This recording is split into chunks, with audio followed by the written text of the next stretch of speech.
My dear friends, ಈ ದಿನ ನಾವೆಲ್ಲರೂ ಕೂಡ ಗುಡ್ ಫ್ರೈಡೇನ ಆಚರಿಸುವವರಾಗಿದ್ದೇವೆ. ಈ ದಿನ ನಾವು ಪ್ರತಿಯೊಬ್ಬರು ಕೂಡ ಯೇಸು ಸ್ವಾಮಿ ಶಿಲುಬೆ ಮೇಲೆ ನುಡಿದಂಥ ಸಪ್ತ ನುಡಿಗಳನ್ನು ಮತ್ತು ಆತನ ಬಾಧೆಗಳನ್ನು ಧ್ಯಾನಿಸುವವರಾಗಿದ್ದೇವೆ. ಇವತ್ತು ನಾವೆಲ್ಲರೂ ಕೂಡ ಈ ಗುಡ್ ಫ್ರೈಡೇನ ಆಚರಿಸುತ್ತೇವೆ. ಯಾಕೆ ಇದು ನಮ್ಮ ಜೀವಿತದಲ್ಲಿ ಗುಡ್ ಫ್ರೈಡೇ ಆಗಿದೆ ಎಂಬುದಾಗಿ ನಾವು ನೋಡಿಕೊಳ್ಳುವುದಾದರೆ, ಏಷ್ಯನ ಪ್ರವಾದನೆ ಗ್ರಂಥ 53ನೇ ಅಧ್ಯಾಯ 4 ಮತ್ತು 5ನೇ ವಚನದಲ್ಲಿ ನಾವು ನೋಡಿಕೊಳ್ಳುವುದಾದರೆ, ಆತನು ನಮ್ಮ ಸಂಕಟಗಳನ್ನು ಹೊತ್ತುಕೊಂಡನು ಮತ್ತು ನಮ್ಮ ದ್ರೋಹಗಳನ್ನು ಹೊತ್ತುಕೊಂಡನು ಮತ್ತು ನಮ್ಮ ಅಪರಾಧಗಳನ್ನು ಹೊತ್ತುಕೊಂಡು ನಮ್ಮ ವ್ಯಾಧಿಗಳನ್ನು ಹೊತ್ತುಕೊಂಡನು ಎಂಬುದಾಗಿ ನಾವು ನೋಡಿಕೊಳ್ಳಬಹುದು. ಆತನು ನಮ್ಮ ದಂಡನೆಯನ್ನು ಹೊತ್ತುಕೊಂಡು ನಮಗೆ ಸುಕ್ಷೇಮವನ್ನು ಕೊಟ್ಟಿದ್ದಾನೆ ಎಂಬುದಾಗಿ ಸತ್ಯವೇದದಲ್ಲಿ ಹೇಳಲ್ಪಡುವುದನ್ನು ನಾವು ನೋಡಿಕೊಳ್ಳಬಹುದು.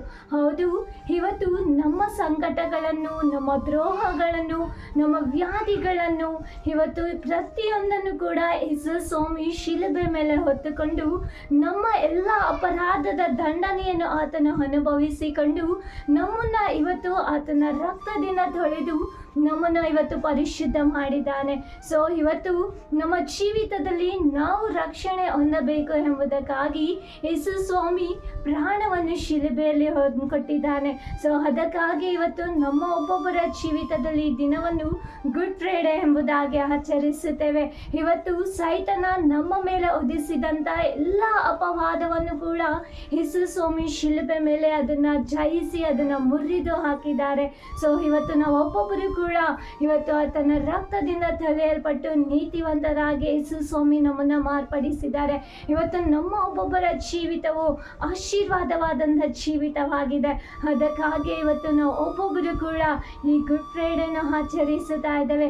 ಯೇಸು ಸ್ವಾಮಿ ಮಾತ್ರ ಈ ದಿನ ನಮಗಾಗಿ ಪ್ರಾಣವನ್ನು ಕೊಡದೆ ಹೋಗಿದ್ದಾರೆ. ಇದು ಖಂಡಿತವಾಗಲೂ ಗುಡ್ ಫ್ರೈಡೇ ಆಗ್ತಾ ಇದ್ದಿಲ್ಲ. ಇದು ನಾವೆಲ್ಲರೂ ಬ್ಯಾಡ್ ಫ್ರೈಡೇ ಎಂಬುದಾಗಿ ಕರಿಬೇಕಾಗಿತ್ತು. ನಮ್ಮ ಜೀವಿತದಲ್ಲಿ ಇದು ಬ್ಯಾಡ್ ಆಗೇ ಇರ್ತಿತ್ತು.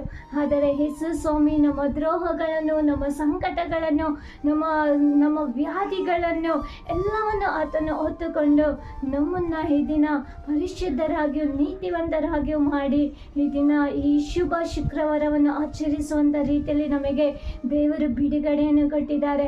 ಈ ಬಿಡುಗಡೆಯನ್ನು ಬರೀ ನಾವು ಈ 40 ಡೇಸಲ್ಲಿ ಮಾತ್ರ ನಾವು ನೆನಪು ಮಾಡಿಕೊಳ್ಳುವುದಲ್ಲ, ನಮ್ಮ ಜೀವಿತದ ಪ್ರತಿಯೊಂದು ಕ್ಷಣದಲ್ಲೂ ಕೂಡ ಈ ನಮ್ಮ ದ್ರೋಹಗಳನ್ನು, ನಮ್ಮ ಸಂಕಟಗಳನ್ನು ಹೊತ್ತಂತ ದೇವರಿಗೆ ಕೃತಜ್ಞತೆಯನ್ನು ಸಲ್ಲಿಸುವವರಾಗಿರಬೇಕು.